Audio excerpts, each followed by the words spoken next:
고린도전서 13장 4절에서 7절까지 말씀 찾으셨죠? 우리 한 목소리로 같이 읽습니다. 8절까지 읽도록 하겠습니다.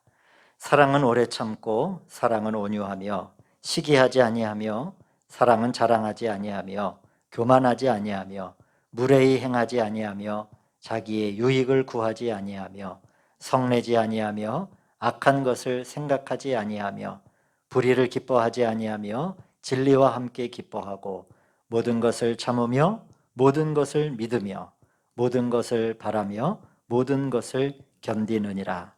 사랑은 언제까지나 떨어지지 아니하되 예언도 패하고 방언도 그치고 지식도 패하리라. 아멘. 자, 우리 옆에 계신 분들과 좀 적은 인원이지만 우리 서로 인사 나누겠습니다. 사랑하고 축복합니다. 네, 반갑습니다.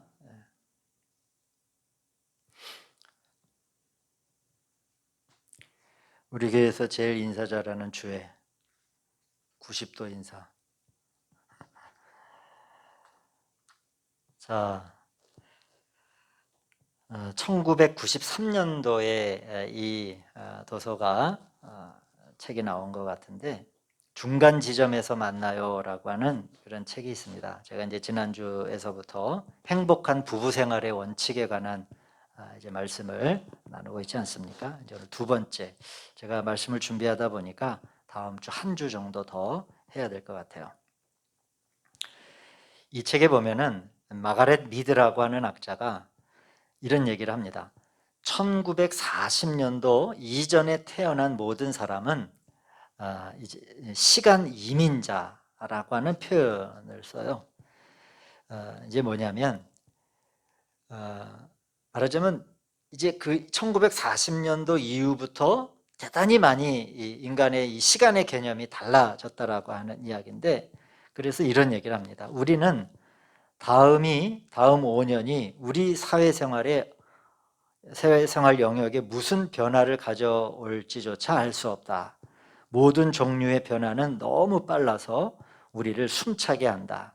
어떤 모습의 인간관계가 더 효과적으로 나타날지 가늠할 수 없다 라고 하는 이야기를 언제 한 거냐면, 이 이야기가 30년 전에 이 이야기를 한 거예요.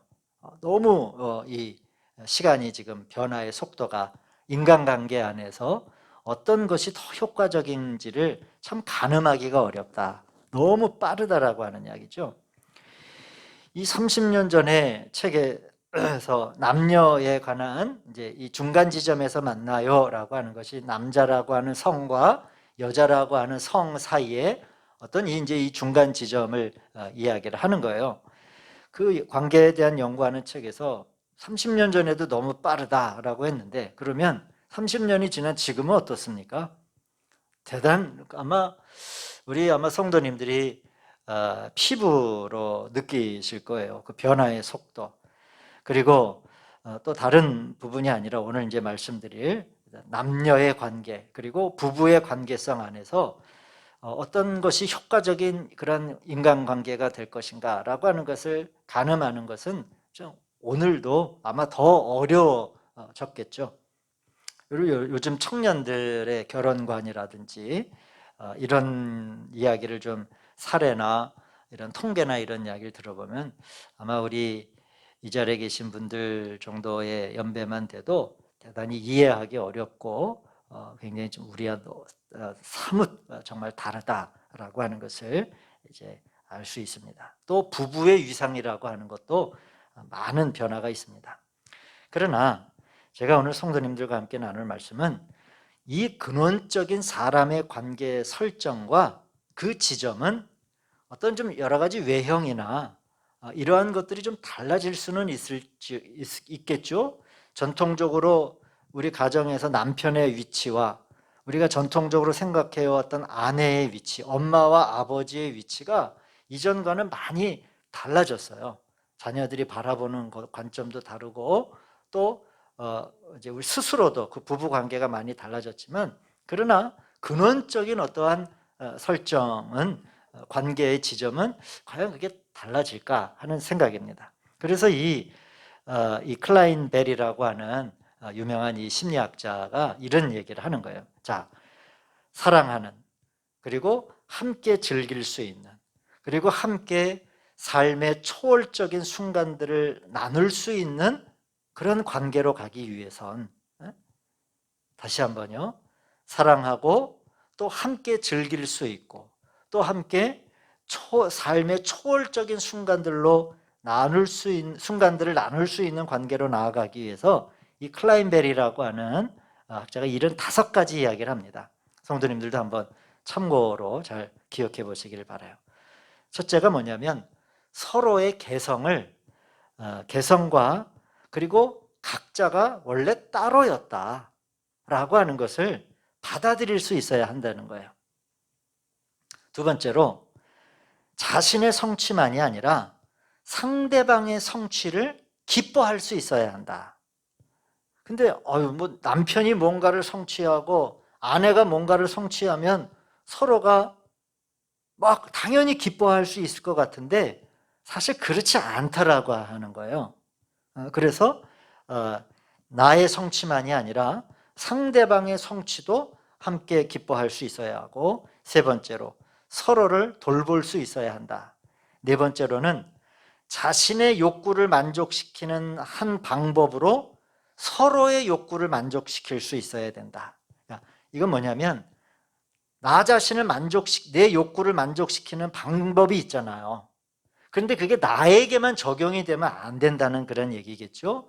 그래서 나의 욕구를 만족시킬 수 있는 그 방법으로 아내를 만족시킬 수 있어야 하고 또 남편도 만족시킬 수 있는 그러한 방법이 있어야 한다 하는 거죠. 그리고 마지막으로 전 참 이 클라인벨의 이 말이 굉장히 인상적이었는데, 함께 인간인 것, 그리고 또 함께 인간 되기를 즐길 수 있어야 한다 라고 하는 이 말이 굉장히 저에게는 이 책을 뒤적이면서 다시 오래된 책을 굉장히 인상적이었습니다. 우리가 같이 서로 사람이다, 서로 인간 되어야 한다라고 하는. 그러나 이 클라인벨 학자는 그러나 여전히 이 사회는 이런 종류의 관계, 사랑하고 함께 즐길 수 있고 함께 삶의 초월적인 순간들을 나눌 수 있는 관계로 나아가기 위한 것들을 이런 종류의 관계를 이 세상은 지지하지 않는다. 여전히 많은 이런 올바른 관계로 나아가기 위한 많은 저항들이 있다라고 하는 이야기죠. 그러면서 제가 이제 이러한 오늘 말씀, 행복한 부부 생활의 원칙 2번째 말씀을 성도님들과 나누고자 하면서 정말 이런 생각을 해보게 됩니다. 하나님이 원하시는 부부의 관계, 또 성숙하며 하나님 나라에 합당한 인간관계는 여전히 이 세상의 저항을 강력하게 받게 되는구나 라고 하는 거예요. 이 이야기는 뭐냐면 함께 하나님이 원하시는 부부관계, 그리고 성숙한 관계, 그게 이제 심리학 책에서는 사랑하고 함께 즐길 수 있고 함께 삶의 초월적인 순간들을 나눌 수 있는 것들로 표현을 했지만, 우리 이제 이걸 신앙의 언어로 한번 바꿔서 얘기하면 정말 하나님이 원하시는 부부관계, 또 성숙하며 완숙한 관계, 그리고 하나님 나라에 합당한 인간관계는 그게 저절로 되는 게 아니다. 왜? 이 클라인벨이라고 하는 학자도 이러한 종류의 인간관계는 세상으로부터 끊임없이 도전을 받는다는 거예요. 이 이야기는 반대로 뭡니까? 힘들다라고 하는 얘기죠. 그게 저절로 되는 게 아니라는. 그 세상에 많은 도전들이 있으니까 도전을 이겨내기 위해서는 우리도 그런 내적인 체력이 있어야 되고, 그 세상의 도전에 대해서 우리가 싸워서 이길 수 있는 우리식의 방식을 부부가 가지고 있어야 행복하고 사랑하고 함께 즐길 수 있는 성숙한 그런 부부관계가 된다는 거예요. 그런 면에서 제가 이제 오늘 지난주에 이어서 강론에 들어가기 전에 이 행복한 부부 생활의 원칙에 있어서 가장 큰 베이스가 뭐가 된다라고 제가 지난주에 말씀을 드렸습니까? 어떻게 남편 노릇을 할 것인가, 그리고 어떻게 아내 노릇을 할 것인가를 배워야 한다라고 하는 게 이게 가장 큰 전제가 되는 것 같아요. 배워야 한다. 배움에는 여러분 노력이 따르잖아요. 어떤 전문가가 되기 위해서, 엔지니어가 되기 위해서, 의사가 되기 위해서, 간호사가 되기 위해서, 학자가 되기 위해서 많은 시간을 들여서 준비를 하는 거예요. 그러면 우리도 완숙하고 성숙한 부부, 그 부부를 매개로 해서 여러분 가정이라고 하는 게 여러분 그 가정이라고 하는 기반이 그 위에 서게 되잖아요. 부부라고 하는 것으로부터 가정이 세워지니까 결국 성숙하고 합당하고 완숙한 부부 관계라고 하는 것은 다른 면으로 보면 그 가로치고 거기에다 가정이라고 하는 이름을 바로 대비시켜도 아무런 무리가 없습니다. 그러니까 하나님의 나라에 합당한 가정, 성숙한 가정, 그리고 서로 사랑하는 가정, 이런 여러 가지 이야기들을 우리가 붙일 수 있는데 그런 가정이 되기 위해서는 서로가 피차가 배워야 한다, 애써야 한다라고 하는 거, 좀 덧붙이면은 좀 많은 노력을 해야 한다라고 하는 게 이게 베이스가 되는 것 같아요. 이제 다 가정을 이루시고 많은 시간들을 살아오신 분들에게 목사님 뭐 또 어떻게 우리가 변화될 수 있습니까? 라고 얘기하실 수 있겠지만 제가 이야기를 시작하면서 이것이 우리 자녀들에게 또한 하나의 교훈이 되고 부모님이 자녀들에게 가르칠 때 아내 노릇하기, 남편 노릇하기를 배워야 한다라고 하는 이야기를 꼭 우리가 해줄 수 있어야 되겠죠. 제가 지난주 설교 시작하면서 저도 저희 부모님으로부터 이런 가르침을 받지 못했어요. 당연히 결혼하면 남편이 되는 거고 당연히 결혼하면 저절로 아빠가 되고 아버지가 되는 줄로 알았죠. 그러나 거기에는 저도 이렇게 결혼 생활이 이제 쭉 오래 지나오면서 정말 좀 어떻게 보면 좀 피눈물 나는 그런 배움의 과정들이 있어야 한다는 거예요. 그런데 그것이 우리 어린 자녀들로부터 이런 이야기들을 부부가 엄마 아버지가 서로 잘 나눈다라고 하면 좀 그 기간이 단축될 수도 있고 그 배움이 원활할 수도 있겠죠. 그리고 현재 우리 성도님들의 부부 관계가 그렇게 모범적이고 성경에서 원하는 합당한 완숙한 관계를 가지고 있다면 자녀들은 굉장히 쉽게 그것을 배울 수 있을 거예요. 그러나 그건 이제 우리 스스로에게 우리가 자기에게 물어봐야 되겠죠. 과연 우리가 그런가라고 할 때 그렇지 않다라고 하면 자녀들이 좀 더 많은 더 노력을 기울여야 할 것입니다. 혼인 전에는 문제가 가장 적은 사람을 택해 결혼할 수 있어요. 그러나 혼인 후에는 그 가정의 문제와 삶의 문제, 교회의 문제를 감수하기 위해 이제 다른 택함을 할 수가 없잖아요. 어떤 방식만 남아 있습니까? 우리가 어떻게 하나님 앞에서 남편 노릇을 할 것인가, 아내 노릇을 할 것인가 라고 하는 것을 마땅히 배워야 한다. 그래서 제가 지난주 구체적인 강론에서 눈을 감고 상대방의 문제를 보지 않기를 배워야 한다. 그리고 서로 양보하기를 배워야 한다라고 하는 말씀을 이제 드렸던 것입니다. 오늘은 세 번째로 이 행복한 부부 생활의 원칙에 대해서 말씀드릴 것은 세 번째로 상대방의 장점을 감상하기를 배워야 한다라는 말씀을 우리 성도님들에게 드리고 싶습니다. 즉 여기에는 단점에는 눈을 감고 장점은 즐거운 마음으로 아내의 장점을 감상할 수 있어야 되고 남편의 장점을 감상할 수 있어야 한다라고 하는 거예요. 여러분 이제 이 예를 어디에서 우리가 좀 더 쉽게 좀 이해할 수 있냐면 여러분 영화를 좋아하시는지 모르겠지만은 뭐 영화를 일부러 싫어하시는 분들은 없겠죠. 재미난 영화를 볼 때 이제 영화를 우리가 감상한다고 하잖아요. 때로는 멋진 오페라나 뮤지컬 하나를 우리가 보러 갈 때 여러분 이렇게 뮤지컬 같은 거 볼 때 앞에 R석 같은 경우는 굉장히 비싸요. 뭐 굉장히 유명한 공연 같은 경우는 뭐 30만 원이 훌쩍 넘어가기도 하고 내가 만일 30만 원의 돈을 지불하고 40만 원의 돈을 지불해서 R석을 예약을 했어요. 그래서 그 앞에서 보는데 막 마음이 심드렁하고 말이에요. 막 마음이 내키지 않고 그렇게 감상하는 사람은 없단 말이에요. 즉 우리가 억지로 짜증이 나면서 울며 겨자 먹기로 우리가 재미난 것을 보지 않잖아요.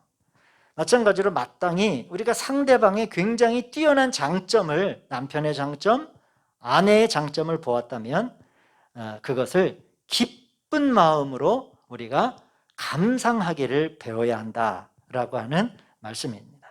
그러니까 여기서 이 감상이라고 하는 단어를 성도님들이 어떻게 이해하고 받아들이시는지는 모르겠는데, 이 감상이라고 하는 것은 이런 겁니다. 여러분, 기쁜 마음으로 감상한다라고 하는 건 일부러 당신의 그 공연이 너무 재밌습니다 라고 아첨하는 것도 아니고요. 그렇죠? 감상하는데 무슨 아첨이 필요해요. 있는 그대로를 받아들인다라고 하는 거를 말하죠. 또 그 상대방을 기쁘게 하기 위해서 온갖 어떤 방법을 생각해내라고 하는 말이 아닌 거예요. 감상하다라고 하는 것은 우리가 좋은 면과 그리고 그 아름다운 면을 보았으면 진심으로 기쁜 마음으로 그 면을 우리도 바라볼 수 있어야 한다는 거죠. 자, 이 예가 이런 겁니다. 다른 사람들이, 이제 주변의 사람들이 남편과 아내에 대해서 좋은 면을 막 많이 얘기해요.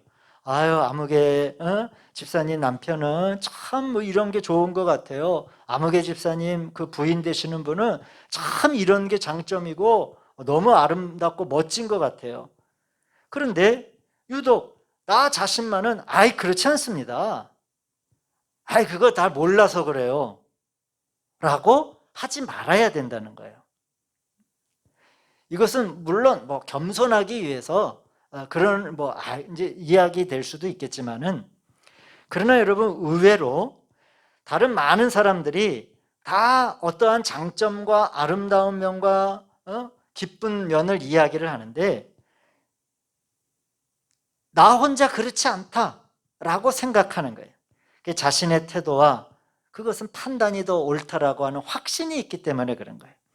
그러나 많은 사람이 좋다고 얘기하고 또 말하면 남편과 아내도 그 좋다고 말하는 것을 기쁜 마음으로 감상할 수 있어야 됩니다.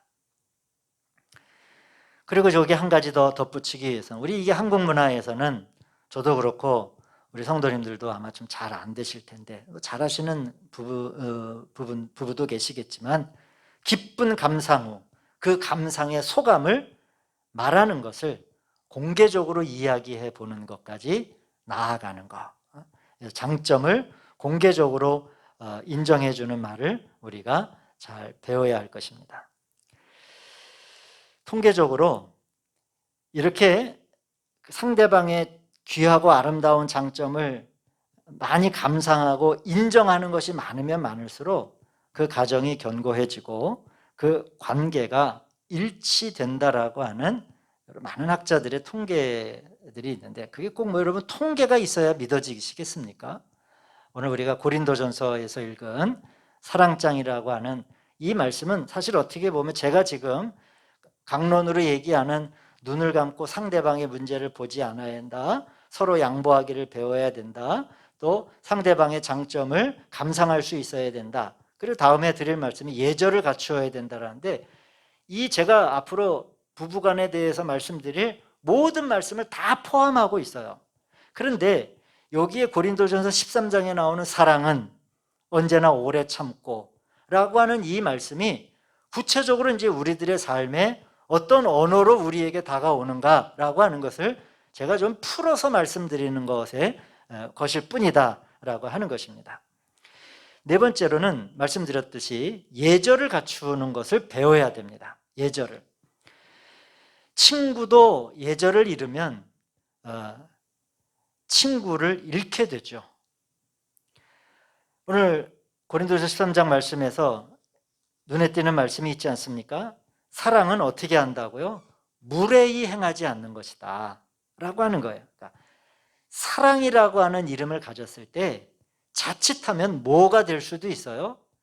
무례할 수도 있다 라고 하는 것을 우리가 항상 주의해야 합니다. 그래서 사랑은 무례하게 하는 게 아니에요. 예절을 갖추어서 우리가 이 사랑을 잘 표현할 수 있어야 됩니다. 그럼 부부는 촌수가 없잖아요. 어떻게 보면은 무촌 관계, 되잖아요. 남과 남이 만나서 무촌이 되는 거예요. 그렇기 때문에 어떻게 보면 아주 대단히 상반되는 양면을 가지고 있습니다. 남과 남이 만나서 촌수가 없는 관계가처럼 가깝지만은, 그러나 기본적인 베이스는 타인과 타인이에요. 그렇기 때문에 사랑은 무례히 행치 않는 것이다라고 하는 말씀을 우리가 기억해야 됩니다. 이게 어떤 부부간의 어떤 사랑을 나누는 것에 있어서 형식적인 게 그게 꼭 필요합니까? 라고 여길 수도 있으시겠지만은, 제가 말씀드렸듯이 남과 남이 만나서 무촌 관계가 됐잖아요. 그러니까 이것도 기본적인 인간관계 안에 있는 거예요. 그리고 모든 인간관계의 기쁨과 즐거움은 알맞은 예절과 큰 관계가 있습니다. 알맞은 예절과 꼭 관계가 있어요. 그러기에 부부관계도 마찬가지입니다. 그 어느 학자는 이런 얘기를 해요. 예절은 윤활유와 같다. 윤활유와 같다. 여러분, 기계가, 나사가 돌기 위해서, 베어링이 돌기 위해서 거기에 윤활유를 치면 더 잘 돌잖아요. 어떻게 돌릴 수는 있어요. 뻑뻑하지만. 그러나 거기에 예절을 더하면 더 쉽고 더 원활하게 기계가 돌아간다라고 하는 것이죠. 그래서 이 예절 가운데 제가 오늘 세 가지를 중에 한 가지만 말씀을 좀 드려볼까 합니다. 이 예절 가운데 말이 있고 행동이 있는데, 이거는 이제 시간이 좀 짧아서 다 안 될 것 같고, 음성이 있습니다. 음성. 자, 이 음성이라고 하는 게 뭐냐면, 말의 내용은 같아도 말하는 방법과 어조가 다를 수 있어요. 여러분, 사랑의 말이라고 하는 건 사랑의 어조가 있고요, 무시의 어조가 있고 무관심의 어조가 있습니다. 똑같은 말인데도 같은 단어와 문장과 구성을 가지고 있어도 그것이 사랑의 음성, 어조를 가지고 있느냐, 아니면 다르게 무시할 수도 있고 아니면 무관심의 어조를 가질 수 있다고 하는 겁니다. 여러분, 이제 이것은 우리 남편들에 관한 이야기가 될 수 있을 것 같은데, 좀 더 무게중심이, 우리 남편들이 이제 밖에서 보통 사회생활을 더 많이 하니까 밖에서 좋은 어조를 가지고 있다가, 사회생활을 하니까 좋은 어조를 가지고 있다가 집에만 들어오면 좋지 않은 어조, 음성을 가지고 말할 수 있습니다. 여기에서 참 많은 문제가 시작이 될 수 있어요. 그래서 우리가 이 가정 안에서의 어조가 일반적인 사회관계 안에서도 문제가 없는가를 역으로 한번 돌아봐야 됩니다. 즉, 이 이야기는 내가 집안에서 쓰는 말투와 그 음성과 그 어조를 가지고 다른 어떤 사회적인 관계를 대할 때 그 사람도 인정하고 그 사람도 기뻐하고 그 사람도 좋은 어조인가 라고 하는 걸 봐야 된다는 거예요. 거꾸로가 아니에요. 거꾸로가 아니라. 왜? 집에서는 그거를 그냥 받아들일 수 있는 집안 식구니까, 우리 가족이니까. 그러나 사회에서는 금방 그것을 지적하거든요.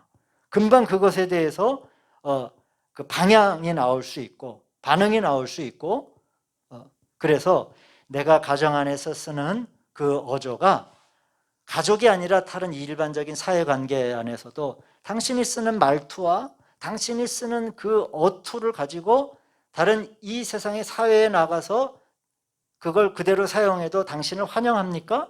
당신을 인정해 줍니까?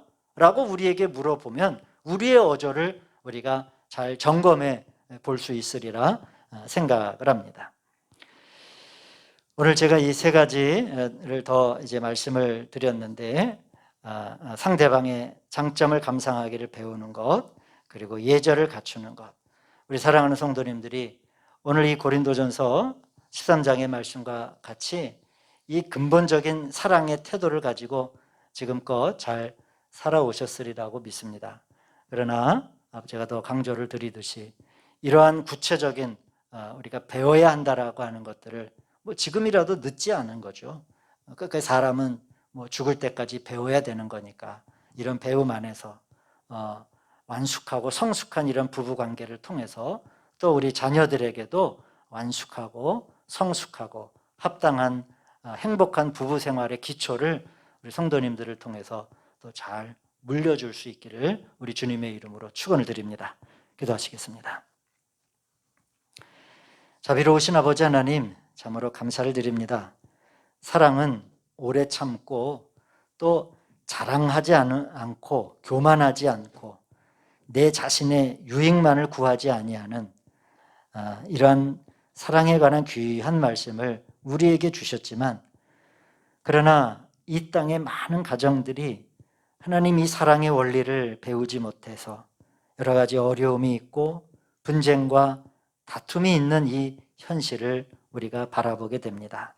하나님, 이제 우리가 남편 노릇하는 것에 대해서, 아내 노릇하는 것에 대해서 우리가 힘을 다해서 그리고 애써 노력하며 배울 수 있는 그런 마음을 저희들에게 허락하여 주시옵소서.